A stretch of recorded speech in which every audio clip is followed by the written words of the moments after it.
मैंने पूछा कि यह रस्म क्या उन अन्य देशवासियों पर भी लागू होती है जो यहाँ पर रहने लगे हैं। बादशाह मुस्कुराने लगा और बोला, यह रस्म देशी विदेशी सबके लिए है। इससे कोई व्यक्ति बाहर नहीं समझा जाता। इसके बाद मैं बहुत घबराया रहने लगा। मैं बराबर सोचता था कि कहीं मेरी पत्नी मर गई तो मुझे भी ऐसी भयानक मौत मरना पड़ेगा। मैं इसीलिए अपनी पत्नी के स्वास्थ्य की बहुत देखभाल करने लगा, किंतु ईश्वर की इच्छा कौन टाल सकता है। कुछ समय के बाद मेरी पत्नी सख्त बीमार हुई और कुछ दिनों में काल कवलित हो गई। मुझ पर दुख का पहाड़ टूट पड़ा।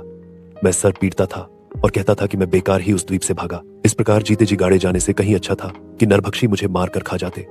इतने में बादशाह अपने दरबारियों और सेवकों के साथ मेरे घर आया। नगर के अन्य प्रतिष्ठित व्यक्ति भी वहां एकत्र हो गए और उसे अर्थी पर रखकर लोग ले चले और उनके पीछे मैं भी रोता पीटता आंसू बहाता चला। दफन के पहाड़ पर पहुंचकर मैंने एक बार फिर अपने प्राण बचाने का प्रयत्न किया। मैंने बादशाह से कहा, स्वामी, मैं तो यहाँ का रहने वाला नहीं हूं। मुझे यह कठोरतम दंड क्यों दिया जा रहा है? मुझ पर दया करके मुझे जीवन प्रदान कर दीजिए। मैं अकेला भी नहीं हूं। मेरे देश में स्त्री बच्चे मौजूद हैं। उनका ख्याल करके मुझे छोड़ दीजिए। मैंने हजार फरियाद की, किंतु बादशाह या अन्य किसी व्यक्ति को मुझ पर दया न आई।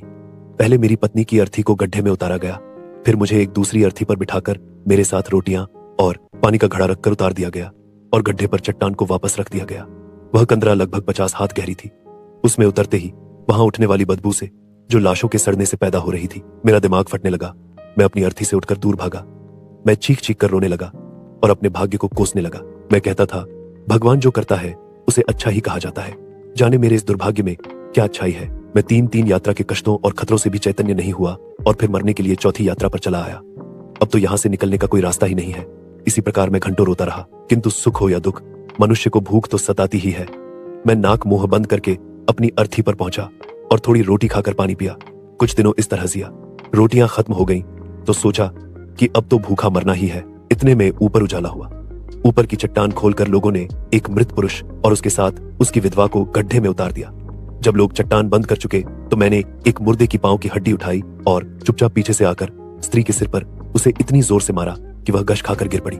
मैंने लगातार छोटे करके उसे मार डाला और साथ रखी हुई रोटियां और पानी लेकर अपने कोने में चला गया। 2-4 दिन बाद एक आदमी को उसकी मृत पत्नी के साथ उतारा गया। मैंने पहले की तरह आदमी को खत्म करके उसकी रोटियां और पानी ले लिया। मेरे भाग्य से नगर में महामारी पड़ी और रोज 2-1 लाशें और उसके साथ जीवित व्यक्ति आने लगे, जिन्हें मारकर मैं उनकी रोटियां ले लेता।